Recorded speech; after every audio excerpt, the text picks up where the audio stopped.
ओम शांति।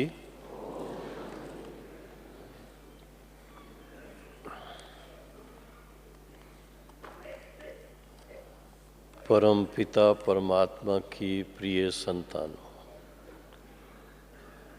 शिव बाबा और ब्रह्मा बाबा के नूरे रत्नों और यूं कहें बाबा के शब्दों में पंजाब के शेर,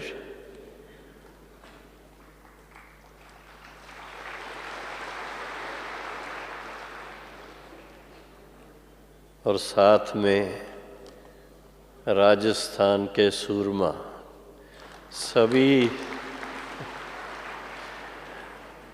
सभी बहनों भाइयों को विशेष आज के दिन की मुबारक हो, मुबारक हो, मुबारक हो। हर दिन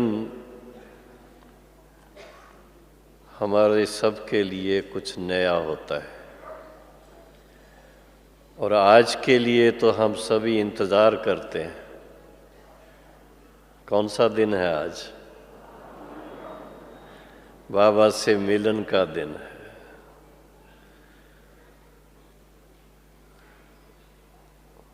बाबा भी इंतज़ार करता है कि सभी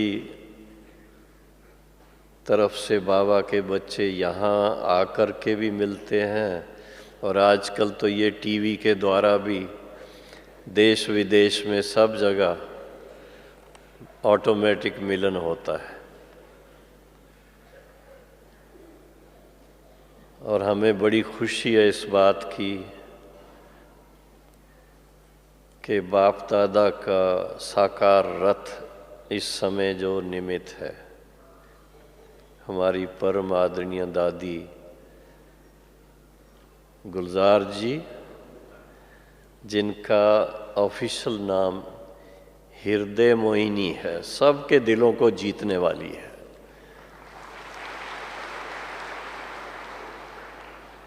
तो दादी जी इस समय शांतिवन में हैं, बिल्कुल स्वस्थ हैं।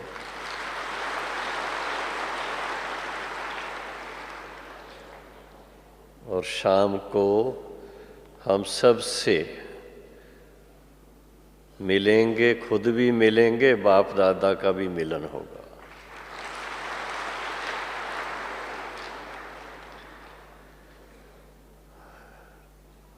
बाप दादा को दिल से तो सभी याद करते ही हैं, बाबा की वाणी सुनते हैं, साकार की वाणी, साकार के द्वारा जो चली हुई, और अव्यक्त बाप दादा की वाणी जो कितने साल हो गए सुनते सुनते, 1969 से लेकर 2017 तक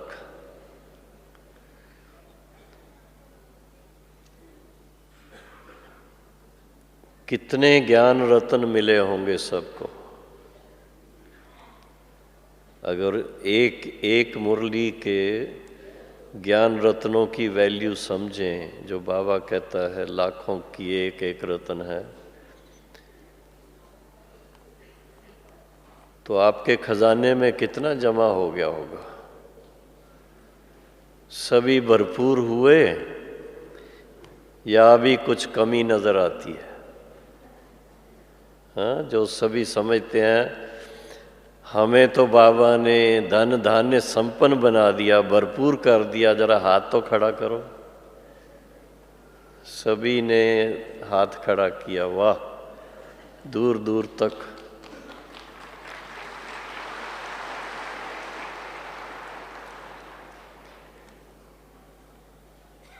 बाबा ने जो खजाने दिए हैं, आजकल तो देखो खजाने के लिए लोग बैंक में रखते हैं, उसको देख नहीं पाते हैं, सिर्फ फिगर देखते हैं कितना जमा है, लेकिन ये ज्ञान रत्न जो हैं या दिव्य अनुभव हैं, वो सभी दिल से और मन से उनकी वैल्यू को समझते हैं। उसमें से अगर कोई एक भी कमी हो जाए तो दिल में आता है कि ये कमी मुझे पूरी करनी चाहिए। ये तभी हो सकता है जब स्वयं हम बाबा के बच्चे भी हैं, बाबा के विद्यार्थी भी हैं, गॉडली स्टूडेंट हैं। स्टूडेंट होने के नाते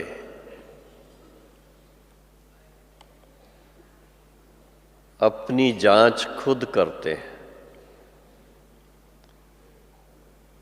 दूसरे कोई कहें वहां तक नौबत ना आए। आप सोचेंगे ये कैसे हो सकता, हमारे टीचर बहनें अगर नहीं हमें सावधान करेंगी तो हमारा पुरुषार्थ तो फिर ढीला रह जाएगा। कल की मुरली आपने सुनी, परसों की। कौन सी एज चल रही है ये?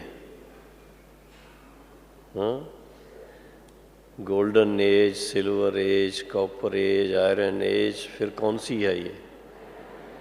डायमंड एज है, हीरे तुल्य है। तो हीरे तुल्य जिनका जीवन है, क्योंकि हीरे को सबसे कीमती माना जाता है। जो बाबा कहते थे, मम्मा कहती थी कि जिस हीरे में कोई दाग ना हो, फ्लॉलेस, तो अपने को हम थोड़ा अपने ही मैग्नीफाइंग ग्लास से देखें। बाबा के पास, साकार बाबा के पास आते थे तो उनके पास अक्सर कोई छोटे होते थे तो बाबा मैग्नीफाइंग ग्लास से देखते थे, और भी कोई ऐसी चीज़, तो उनके पास मधुबन में हमने देखा मैग्नीफाइंग ग्लास रखा हुआ था। बच्चों को देखने के लिए नहीं था, लेकिन बच्चों के अक्षर कैसे हैं जो लिखते हैं, उससे बाबा को मालूम पड़ता था बच्चे की स्थिति कैसी है, कितनी ऊंचाई तक पहुंचे हैं, ज्ञान की वैल्यू इनके मन में कितने तक आई है, बाबा की याद का इनको कितना अनुभव है, बाबा की समीपता का कितना अनुभव है। उस बात को देख कर के बाबा बच्चे की पुरुषार्थ की एप्रिसिएशन करते थे, वाह वाह करते थे, शाबाश देते थे। और अगर कोई कमी होती थी तो उसके लिए भी ध्यान खिंचवाते, बच्चे थोड़ा इस बात का ध्यान रखो। इससे ज़्यादा कुछ नहीं कहते थे, इतना ही इशारा देते थे। तो देखा गया है कि जिस तरह का लक्ष्य जब से हम ज्ञान लेना शुरू करते हैं और रेगुलर अपनी पढ़ाई पढ़ते हैं, अभ्यास करते हैं, तो इन दो बातों का असर किस पे होता है?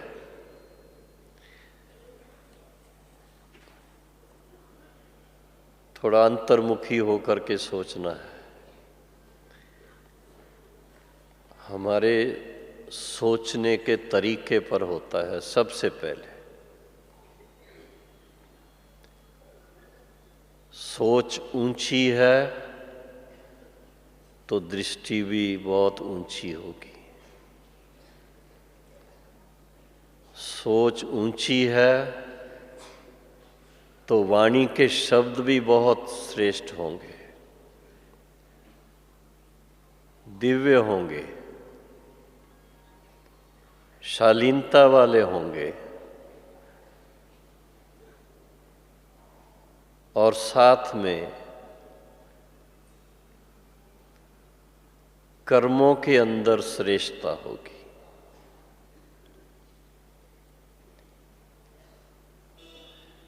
आज का जो विषय दिया हुआ है मुझे, वो आपको बताया भी होगा बहन जी ने। क्या विषय है आज का? है किसी को याद? मेरे पास जो लिखत है वो मैं सुना देता हूँ। अंतर्मुखता का आनंद। अंतर्मुखता का आनंद।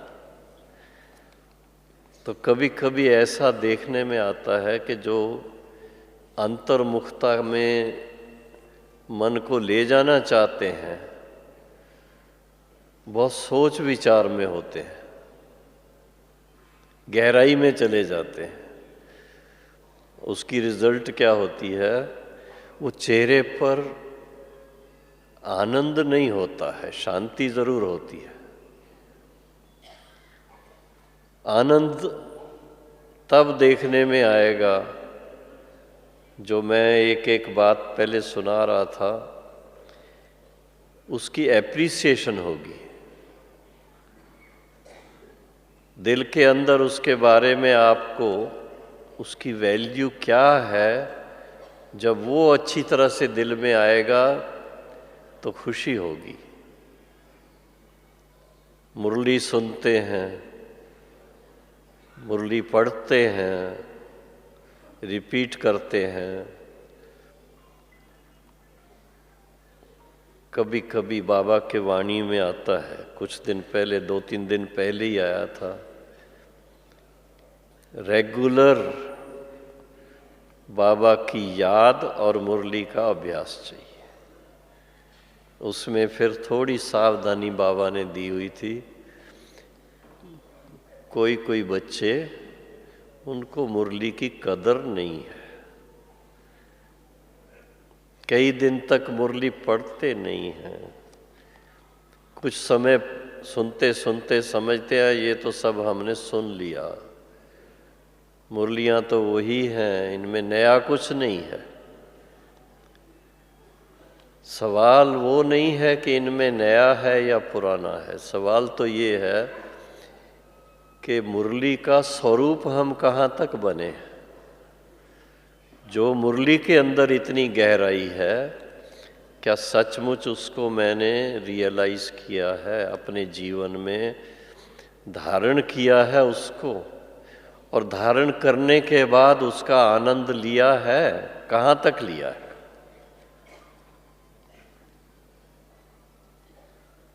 किसी से भी पूछो, दुनिया के अंदर इतने सम्मेलन होते हैं, विश्व शांति सम्मेलन, ये वो बहुत कुछ होता है। व्यक्तिगत किसी से पूछो, आपका मन कितना शांत रहता है, क्या जवाब मिलेगा? कोशिश करते हैं। कितना आनंद में रहते हो? आज के दुनिया में आप आनंद की बात करते हैं, ये तो हो नहीं सकता। लेकिन जो बाबा के बच्चे हैं, जिन्होंने बाबा को यथार्थ रीति पहचान लिया है और बाबा की एक एक बात को, ज्ञान की जो भी बातें हैं, उसको बाबा की श्रीमत समझ करके उसकी इतनी वैल्यू अपने दिल में रखी है उसको धारण करना, धारण करने के लिए तो बाबा, जैसे बाबा भी कहते थे, मम्मा भी कहती थी, दादी भी कहती हैं कि मुरली सुनने के बाद या पढ़ने के बाद फिर उसका मंथन। मिसाल तो बाबा ऐसे देते थे जो आज के पढ़े लिखे भाई बहनों को शायद वो मिसाल इतना अच्छा ना भी लगे। गाय घास खाती और फिर उसको अच्छी तरह से उसका हजम करने के लिए क्या करती है? तो ये अपने को सोचना है कि हम नेमीनाथ तो नहीं है। नेमीनाथ समझते हैं? नेम है, नियम है, क्लास में जाना है, मुरली सुननी है, पर उसके ऊपर मंथन कितना होता है, उसके ऊपर विचार कितना होता है, उसको कितना गहराई से हम अपने जीवन में ला सकते हैं, ला रहे हैं, वो बहुत आवश्यक है। बाहर की बातों में दिमाग बहुत जल्दी चला जाता है। हाँ, आजकल बाहर मुक्ता में ले जाने के लिए साधन बहुत आ गए हैं। सब जानते हैं ना कौन कौन से साधन हैं? टेलीविज़न है और उससे भी ज़्यादा तो मोबाइल है।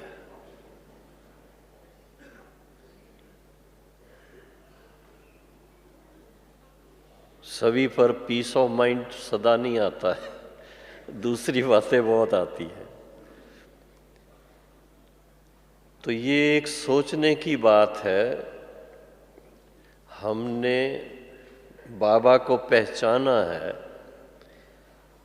समय को पहचाना है, और समय परिवर्तन हो करके फिर से हमें कहाँ ले चलने वाला है उसको जाना है। उसके अनुसार हमारी तैयारी कितनी है। कभी कभी न्यूज़ पढ़ते हैं, इधर मिसाइल का टेस्ट हो गया, इधर बम फट रहे हैं, इधर ये हो रहा है, और जब प्रदर्शनी समझाती हैं बहनें या भाई, उसमें भी वो दिखाते हैं विश्व का परिवर्तन होने वाला है। अब एक सेकंड के लिए ज़रा सोचिए, अचानक से विश्व युद्ध स्टार्ट हो जाए, आपकी तैयारी है? उसको फेस कर सकते हो? हाँ, जो समझते हैं हाँ हम तैयार हैं, ज़रा हाथ तो खड़ा करके दिखाओ। 5-10 हैं।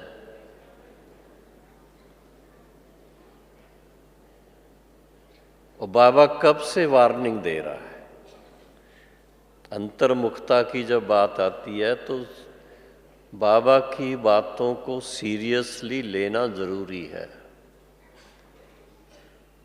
सिर्फ एक नियम के रूप में मुरली सुनना वो भी बहुत अच्छा है, उससे रिफ्रेश हो जाते हैं, लेकिन जब गहराई से उसके ऊपर विचार करते हैं तो अपने को देखना पड़ता है कि हम विश्व परिवर्तन होने की दिशा में जो जा रहा है उसके अनुसार अपने जीवन में जो परिवर्तन चाहिए, अपनी सोच में जो परिवर्तन चाहिए, अपने विचारों में जो परिवर्तन चाहिए, और परिवर्तन भी कौन सा चाहिए? परिवर्तन वो चाहिए कि हमारे मन में सदा शुभ विचार चले, पॉजिटिव थिंकिंग हो। आप प्रैक्टिकल देखते हैं, अगर कभी आपके नेगेटिव थॉट्स चलते हो, कभी आपस की वार्तालाप में किसी के बारे में नेगेटिव बातें डिस्कस कर रहे हो, उस समय आपको कोई मन का सुख नहीं मिलता है, मन को खुशी नहीं मिलती है उससे। वो सब पूरा होने के बाद पश्चाताप होता है कि इतना टाइम हमारा वेस्ट गया।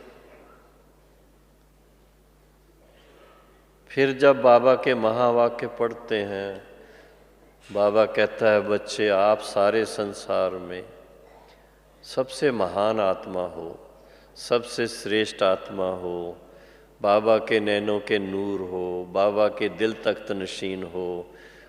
ये सब जब अपने सोमान की बातें सुनते हैं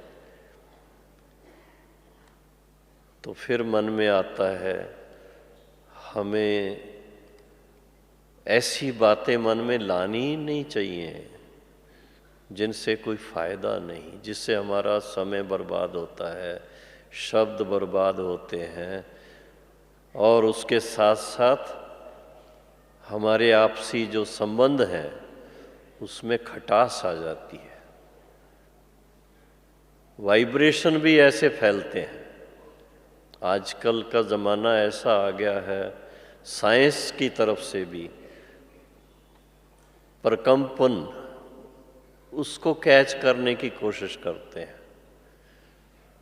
तो हम कौन से प्रकंपन फैला रहे हैं, अंतर्मुखता में ये बात खास आती है। अंतर्मुखी होकर के अगर खुशनुमा दिल से, खुशनुमा मन से बाबा के साथ मन लगा करके हम बैठते हैं और साथ में एक शुभ संकल्प रखते हैं कि हमें स्वयं को भी बाप समान बनाना है और साथ साथ अपने योग बल से इस विश्व का परिवर्तन करना है। परिवर्तन स्वतः ही होना है, इसमें कोई शक नहीं। लेकिन मेरा जो योगदान है वो मैंने कितने तक दिया है। मेरे संकल्पों का सबसे कीमती चीज मनुष्य के पास है उसका संकल्प। संकल्पों का व्यर्थ जाना माना आपका इतना बड़ा खजाना वेस्ट हो रहा है। कभी आप साक्षी होकर के बैठ कर के सुबह से शाम तक की अपनी दिनचर्या को देखें और उसको देखते हुए अगर आपको लगता है कि आपने सारा दिन बहुत शुभ सोचा, बाबा के सर्विस के बारे सोचा, अनेक आत्माओं के कल्याण के बारे सोचा, या तो बाबा के याद में रह करके सारे विश्व को परिवर्तन करने के लिए अपने प्रकंपन फैलाए, तो आपको अंदर मन में बहुत सुख मिलेगा, खुशी मिलेगी। जिसका यादगार कह लो या जिसकी बात धर्म ग्रंथों में भी है, बाबा उसको बड़े प्यार से कहते थे। गुरबाणी जब पढ़ते हैं तो उसका सार 2 शब्दों में सुनाते थे, जप साहब तो सुखमणि। साहब को जपना, मन ही मन में बाबा को याद करना, परमात्मा को याद करना, वाहेगुरु को याद करना, शिव बाबा को याद करना। सवाल उठता है कि ऐसी क्या पड़ी है, क्यों याद करें? सुख के लिए। जीवन में सुख हर एक को चाहिए। कोई एक भी व्यक्ति नहीं है इस संसार में जो कहे मुझे सुख नहीं चाहिए। हाँ, आप भाई बहनों से पूछता हूँ, अपने जीवन में जो सदा सुखी रहना चाहते हैं वो जरा हाथ उठाओ। सदा सुखी। कभी कभी कुछ ज्ञानी तो आत्माएं ऐसी भी मिलती हैं जो कहते हैं थोड़ा सा हम किसी के लिए दुख दुख उठा लें ताकि उसको तो कुछ शांति मिल जाए। ऐसा भी सोचने वाले कोई हैं क्या? अगर हो तो जरा हाथ उठाओ। आप दुख उठाओगे? भाई आपको तो सदा ही शांति और सुख के आनंद में रहना है, तभी आप दूसरों को सुख दे सकते हो। आपका मन खुश नहीं होगा तो दूसरे का मन कैसे खुश करेंगे आप? हाँ? जी खुश तो जहान खुश, ये बहुत पुरानी बात है। जी खुश तो जहान खुश। तो जी किससे खुश रहता है? जी खुश रहता है ज्ञान रत्नों से खेलने से, ज्ञान के गहराई में जाने से, और उसके साथ साथ भिन्न भिन्न नाम से बाबा ने मुरलियों के अंदर जो कहा है, अंतर्मुखता की गुफा में जाने से। अंतर्मुखता को योगियों की जो गुफा कहते हैं, वो प्रैक्टिकल में अनुभव करने की बात है। एकांत में बैठ करके ऐसे गहराई में चले जाएं जो आप उस समय और कुछ संकल्प में ना आए आपके। एक ही बात, मैं और मेरा बाप, मैं और बाबा। और किस स्वरूप में बाबा को देख रहे हैं? आनंद के सागर स्वरूप में, शांति के सागर स्वरूप में, प्रेम के सागर स्वरूप में। ऐसी भावना आपके मन में रहे उस समय, आपका स्वरूप क्या बन जाएगा? उस समय क्या बन जाएगा? स्वयं भी बाप समान बन जाएंगे। और बाबा वही चाहता है कि मेरा हर एक मुरब्बी बच्चा बाप समान बने। नहीं तो आप सुनेंगे लौकिक में पिता हमेशा चाहेगा मेरा बेटा मेरे से भी आगे जाए, ऐसे है ना। अब परमात्मा से आगे तो कोई जा नहीं सकता। उनके समीप पहुंच जाएं तो कितनी खुशी होगी। और उसका एक ही आधार है, एक सेल्फ इंट्रोस्पेक्शन, अपनी जांच करना, सेल्फ एनालाइजेशन। महीनता से एक एक बात को अपने अंदर झांकना। फिर इसके बाद आता है सेल्फ मोटिवेशन, अपने आप को उमंग में लाना कि मुझे परिवर्तित होना है, मुझे आगे बढ़ना है, मुझे और अच्छी तरह से अपने आप को श्रेष्ठ बनाना है। जैसा बाबा चाहता है वैसा मैं अपने आप को इतना ऊंचाई में ले जाऊं। और फिर इसके बाद नेक्स्ट क्या आएगा? Regular practice. रेगुलर प्रैक्टिस चाहिए।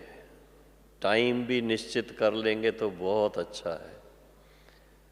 हाँ, बीच बीच में साकार बाबा को देखते थे सारे दिन में। जब उनको टाइम मिलता था, एकांत प्रिय बहुत थे बाबा। सब बच्चों से मिलने के बाद भी एकांत में, जो ऊपर में आप जाते हैं पांडव भवन में, तो बाबा के 3-4 स्थान देखे आपने। उनमें से खास बाबा की झोपड़ी बहुत सिंपल होती थी।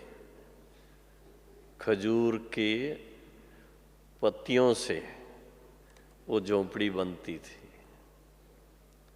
और वहाँ बैठ कर के बाबा ऐसे ऊंचाई में उड़ जाते थे कि अगर उस समय कोई बाबा का बच्चा बाबा से मिलने के लिए वहाँ आ जाए, वो भी उड़ जाए उस समय।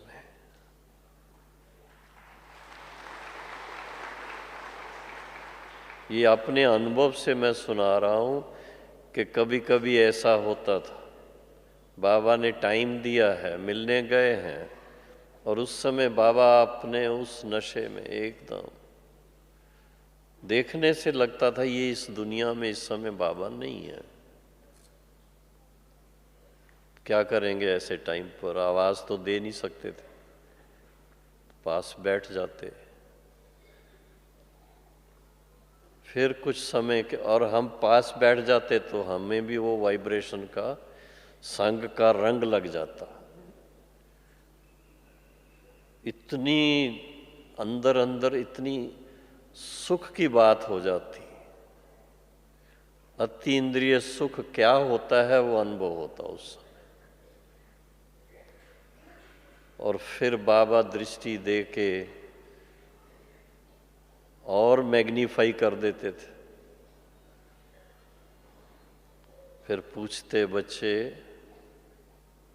कुछ पूछना है तो क्या जवाब देंगे? वो सब भूल जाता था कि क्या पूछना है।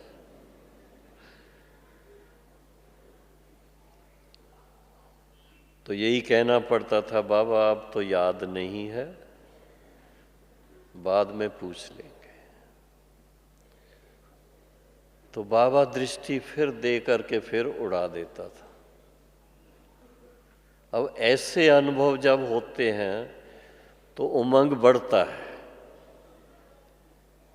कि वास्तव में हमारी ईश्वरी जीवन क्या होनी चाहिए, हमें कितना अतीन्द्रिय सुख में रहना चाहिए, कितने हमारे मन में पॉजिटिविटी चाहिए, कितनी शुभ सोच चाहिए, और कितना दूसरों के बारे में।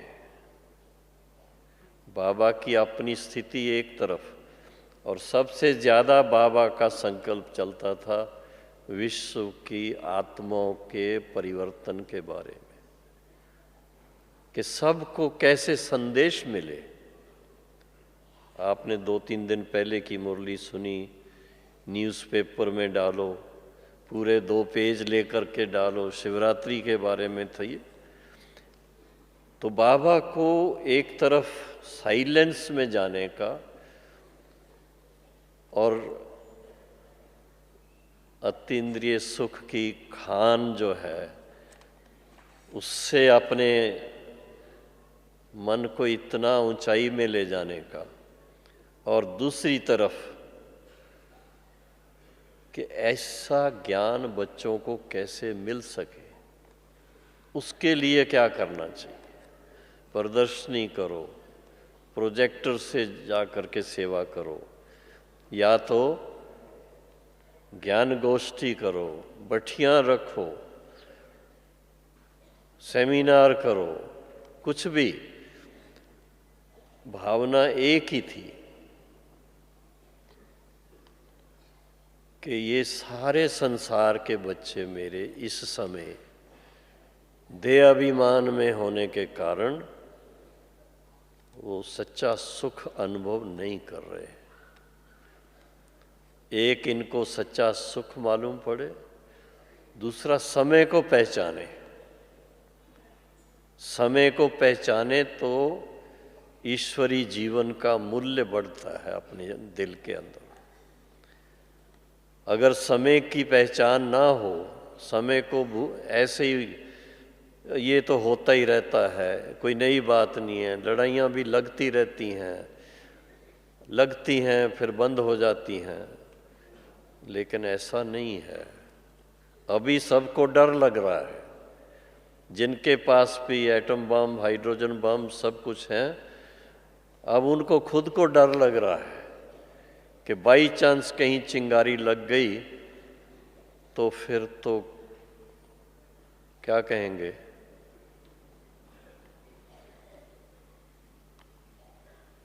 शुभ बोलना चाहिए, तो बाबा कहता है कि वो सब वो लोग करेंगे जिनको विनाश काले विपरीत बुद्धि है, उनकी प्रीत नहीं है बाबा के साथ, उनकी प्रीत नहीं है मानवता के साथ। आप बच्चों की बाबा से प्रीत है, आप बच्चे बाबा के होने के नाते से अपनी जिम्मेदारी समझते हैं कि हमें संसार की हर आत्मा तक ये संदेश पहुंचाना है, उनको भी रास्ता दिखाना है, मार्गदर्शक बनना है।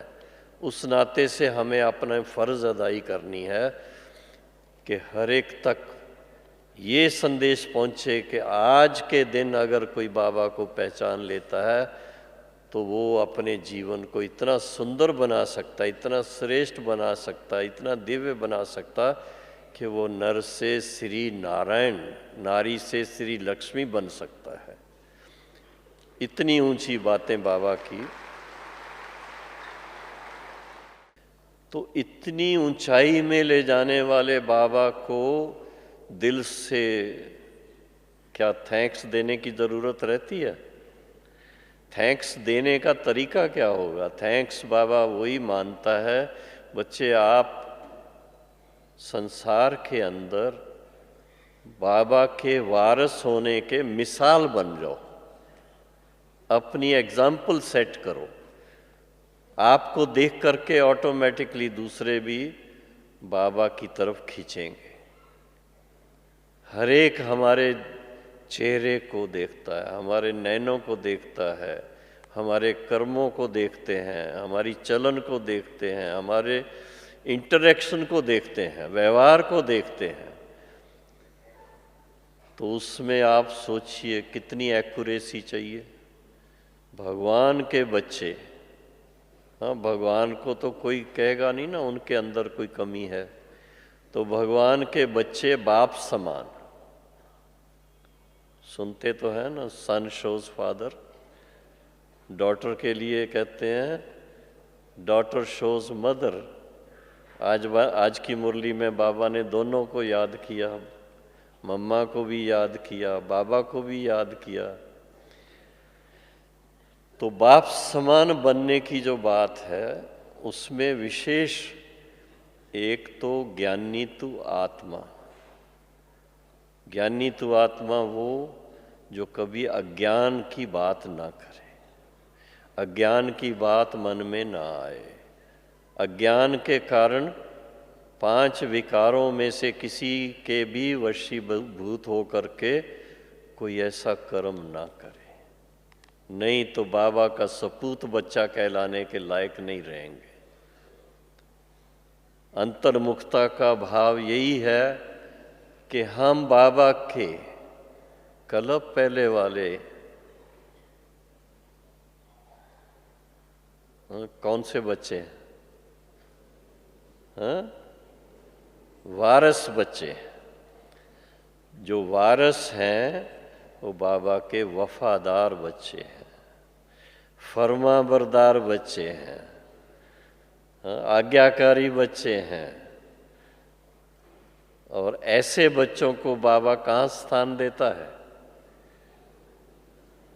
कभी तो कहेगा दिल रूपी डब्बी में रखता हूँ, कभी कहेगा नैनों में रखता हूँ, कभी कहेगा मस्तक में रखता हूँ, और कभी गले की माला बना करके उस माला में रखता हूँ। अभी आपको कहाँ रहना है? माला में रहना है, दिल के अंदर रहना है, बाबा के नैनों में रहना है, बाबा के मस्तक में रहना है। वो आप सोच लीजिए, लेकिन भावना एक ही है कि लोग भक्ति में भी कहते हैं सिमर सिमर सिमर सुख पाओ, कलह कलेश मिटे सब तन के। सुने हैं ना गुरबानी के ये शब्द? तो प्रैक्टिकल अभी देख रहे हैं हम, जितना बाबा के साथ मन लगता जाता है, 63 जन्म का रहा हुआ कोई कर्मों का हिसाब है, वो चुकतू होता जाता है और उसके फलस्वरूप आत्मा हल्की होती जाती, पावन बनती जाती, शक्तिशाली बनती जाती है। पुरानी बातें सारी जो भी हैं उनको अभी छुट्टी देनी है, उसके लिए तैयार रहना चाहिए हमको। बार बार कोई पुरानी बात मन में ला करके अपने आप को विचलित नहीं करना है।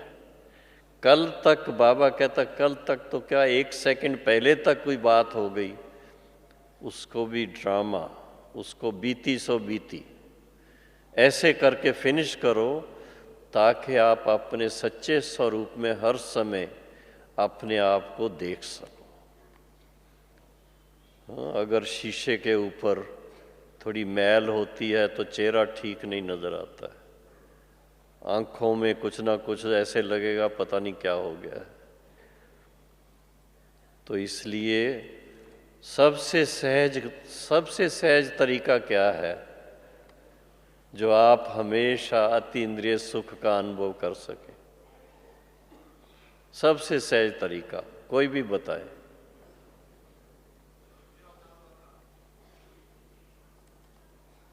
सबसे सहज तरीका मन मना भाव। सुना है? ये संस्कृत शब्द है, गीता के शब्द हैं। मन मना भाव। फिर बाबा कहते थे मन मना भाव मध्याजी भाव, दोनों को साथ मिलाओ। शिव बाबा के साथ मन लगाओ और फिर जो बाबा से जीवन मुक्ति 21 जन्म के लिए मिलती है, मनुष्य से देवता बनते हैं, ऐसी ऊंची प्राप्ति अपने दिल में सदा अगर आपके रहे तो क्या हो जाएगा? मन खुश रहेगा, धरती पर पांव नहीं रहेंगे, उड़ती कला का अनुभव करेंगे, देखने वाले भी देखेंगे इनको तो पता नहीं कौन सा नशा चढ़ा हुआ है। हाँ, कौन सा नशा है? नर से श्री नारायण बनने का नशा।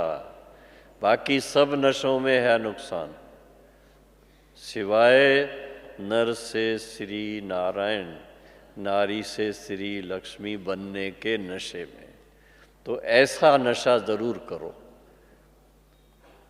हाँ, कोई चीज खा के नहीं करना है नशा, लेकिन इस सिमरती में आने से लक्ष्य अपना सदा सिमरती में रहे। जितना लक्ष्य सिमरती में रहता है तो लक्षण भी उसी अनुसार डेवलप हो जाते हैं। क्योंकि श्री नारायण बनना, श्री लक्ष्मी बनना, श्री कृष्ण जैसा बनना, श्री राधे जैसा बनना, आप सोचिए कितने प्यारे लगते हैं वो। सारी दुनिया आज दिन तक उनको याद करती है।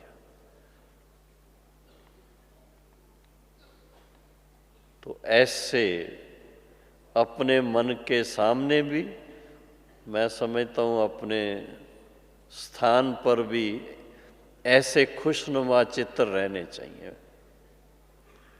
बाबा भी कभी कभी कहता है, कभी ऐसे चित्रों को देखने से नशा चढ़ता है। साकार बाबा को देखते थे, श्री कृष्ण का चित्र सामने देखते थे ना, तो उसको देख करके इतना नशा बाबा को चढ़ता था कि मैं ऐसा कल बनूंगा। तो नर से श्री नारायण बनना, उसके लिए आधार क्या बना? मेहनत क्या है? कोई मेहनत? वह सहज है, सहज राज योग और सहज ज्ञान। सहज का भाव क्या है? जो स्वतः आपको अभ्यास करना ना पड़े, लेकिन आपका अभ्यास स्वाभाविक चलता रहे, नेचुरल चलता रहे, ऐसी स्थिति अपनी बनानी है। और वो बनती कब है? कब बनती है?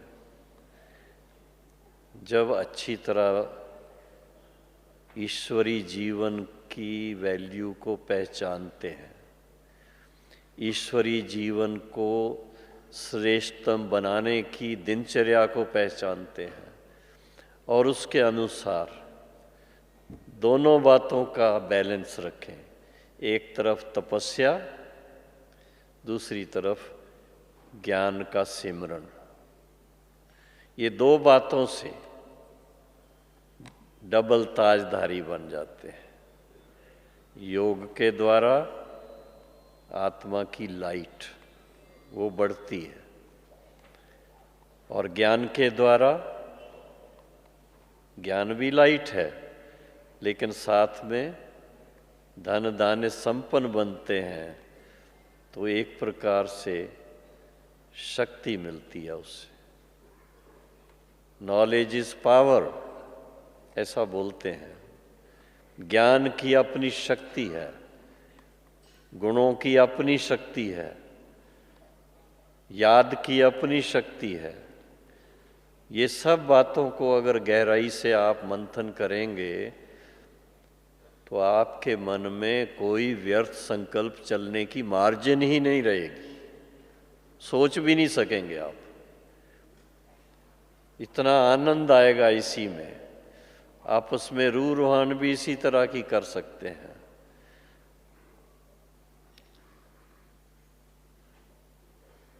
तो आज से क्या सोचेंगे बहनों और भाइयों? हाँ, क्या सोचेंगे? Student life is the best, ठीक है ना? और godly student life is the best. ये सोच करके पूरा दिल से स्टूडेंट लाइफ को स्वीकार करें, अंतर्मुखता का आनंद लें। बहुत आनंद आता है, सच्ची बताएं आपको।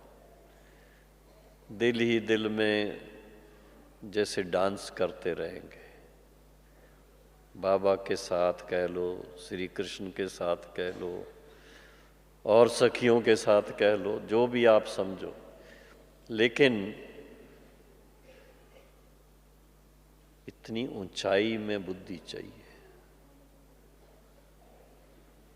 दिव्यता थोड़ी भी कम ना हो, देभान थोड़ा भी ना आए,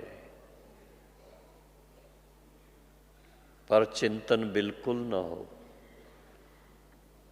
कई बार ऐसा होता है, दूसरे का चिंतन ज्यादा करते हैं।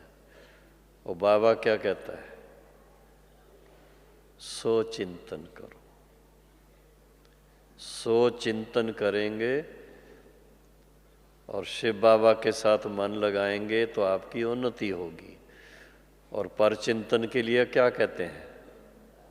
पर चिंतन पतन की जड़ है, गिरावट की जड़ है। तो अभी समय कौन सा है?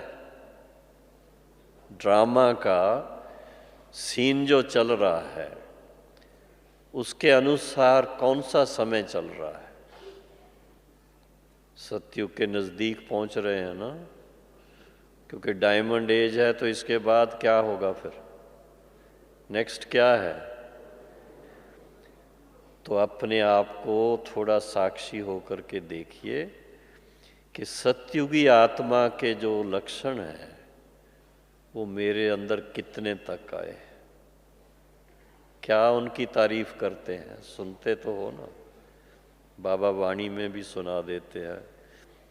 सर्वगुण संपन्न, एक भी गुण की कमी नहीं, सर्वगुण संपन्न। संपन्न सिर्फ गुण है नहीं, उसमें संपन्नता है। सभी कलाओं में संपूर्ण। अभी उसको 16 कला कह लो या सर्व कला कह लो, जो भी कहना है। सर्व कला संपूर्ण, संपूर्ण निर्विकारी। अगर सच्चा सुख पाना है, अति इंद्रिय सुख पाना है, सदा मौज में रहना है, तो संपूर्ण निर्विकारी स्थिति बनानी जरूरी है। मन में भी कोई ऐसा संकल्प ना आए, 5 भूतों में से कोई एक भी नहीं आना चाहिए। और इसके आगे क्या है? सर्वगुण संपन्न, 16 कला संपूर्ण, संपूर्ण निर्विकारी, मर्यादा पुरुषोत्तम। मर्यादा पुरुषोत्तम जरूर बनना है। वो हमने देखा प्रैक्टिकल बड़ों से, दादियों से, बाबा से, मम्मा से। 1-2 के लिए कितना रिगार्ड रखते थे। कहने में आता है, दुनिया के अंदर क्या कहते हैं? बड़ों को रिस्पेक्ट दो, हाँ, बच्चों को प्यार दो, और समान को, उसके बारे में कोई नहीं ठीक से बताता। मातेश्वरी जी, मम्मा बहुत प्यार से समझाती थी, बड़ों को भी आदर सत्कार दो, समान को भी सत्कार दो, बच्चों को भी प्यार और सत्कार दोनों दो। आप सोचिए थोड़ा, किस एंगल से कि आज ये बच्चे हैं, कल को ये बड़े होंगे, सत्युग के मालिक होंगे। ऐसे भावना से जब उनको देखते थे, हम कभी हमें नाम से चाहते थे भी मम्मा नाम ले करके बुलाए, तो नाम लेंगी, उसके साथ जी जरूर जोड़ेगी। हम कहेंगे मम्मा ऐसे ही सिर्फ नाम ले लो ना, तो मुस्कुराएगी, पर जब भी कभी संबोधित करेगी जी जरूर लगाएगी। तो follow father, follow mother. Shri Lakshmi Shri Narayan जो बनने वाले हैं, उनके अगर संस्कारों को देखें, उनकी प्रैक्टिकल जीवन को देखें, उनके चाल चलन को देखें, उनके भाषा को देखें, उनके गुणों को देखें, हमारे लिए तो कितना इजी हो जाता है सब कुछ। इसलिए आज क्या संकल्प लेंगे सभी भाई बहनें? क्या संकल्प लेंगे? आज की टॉपिक भले लिखी अंतर्मुखी बनकर के अति इंद्रिय सुख का अनुभव करना, ये टॉपिक है, लेकिन टॉपिक कॉन्शियस ना होकर के ज्ञान के हिसाब से हमें बहुत उमंग से ये लक्ष्य रखना है। बहुत अच्छी तरीके से बाबा कहते थे, हम नहीं बनेंगे तो और कौन बनेगा? हाँ, अभी आप बताइए, जो मेरे साथ, मैं तो अपने को पक्का करता रहता हूँ कि मुझे जरूर सतयुग का प्रिंस बनना है।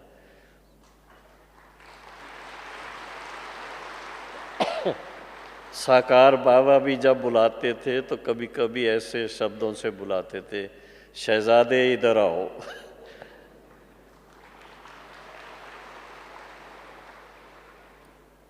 तो हम सभी बाबा के बच्चे जहाँ पर भी हैं, बाबा कहते हैं सब मेरे राजा बच्चे हो। तो राजा बच्चे अपने आप को क्या कहेंगे? राजा और रानी, यही कहेंगे ना।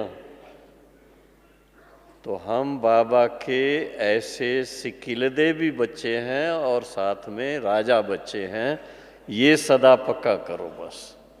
इससे आप देखेंगे कि जो रॉयल संस्कार होने चाहिए हमारे अंदर, वो स्वतः ही डेवलप हो जाते हैं। अंतर्मुखी होने का भाव यही है, अंतर्मुखी होकर के गहराई में जाना और फिर संस्कारों को अपने जीवन का अंग बना देना, दैवी संस्कारों को धारण करना। जब ऐसी स्थिति बनेगी तो फिर आप देखेंगे जीवन में सदा आनंद रहेगा, चेहरे पे सदा मुस्कान रहेगी, नैनों में सदा चमक रहेगी और शब्दों में हमेशा शुभ और शुद्ध वाणी रहेगी।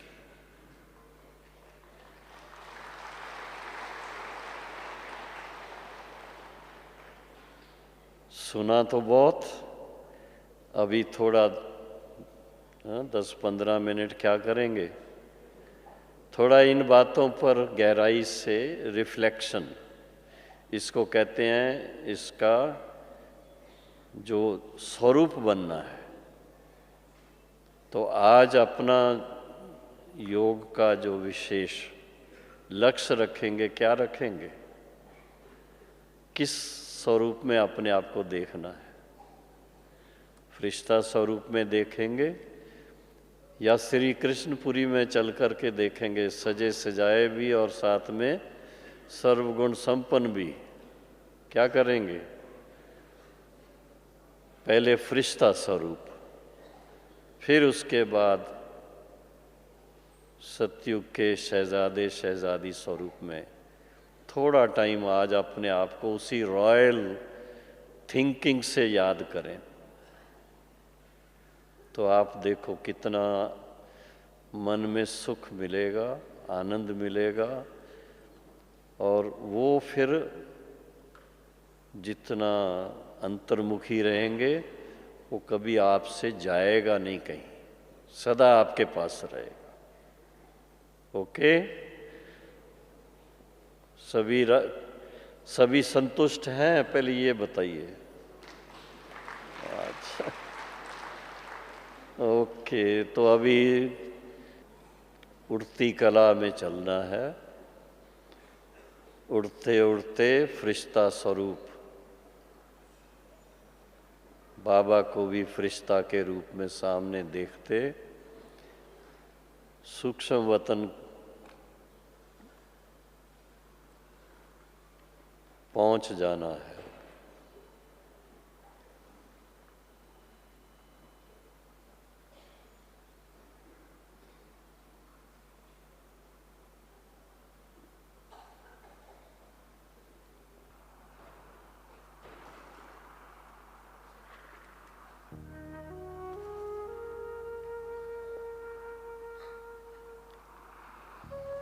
ओम शांति। फरिश्ता सो देवता में परिवर्तित हो,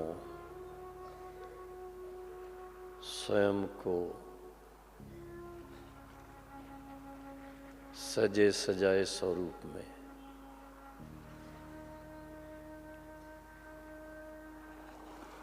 ऐसा देखें।